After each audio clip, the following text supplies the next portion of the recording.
रोजपणे ज्या पद्धतीनं झोपडपट्टी पुनर्वसन कायद्याअंतर्गत ज्यांचे ह्या मातीत काहीच नाही, बाहेरून आले किंवा कुठूनही आले,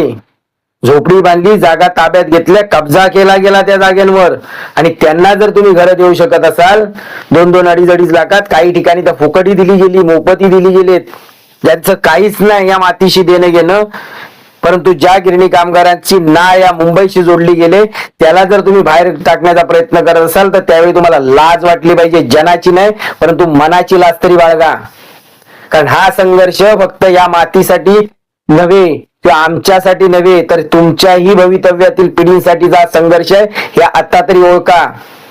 ते ज्या पद्धतीनं राजकीय क्षेत्रातून मराठी माणसाची टक्केवारी हळूहळू कमी होत चालली किंवा हाकलवलं जाते राजकारणातून मराठी माणसाला, तशी तुम्हीही एक वेळ या राजकीय व्यवस्थेतून, सामाजिक व्यवस्थेतून हाकलले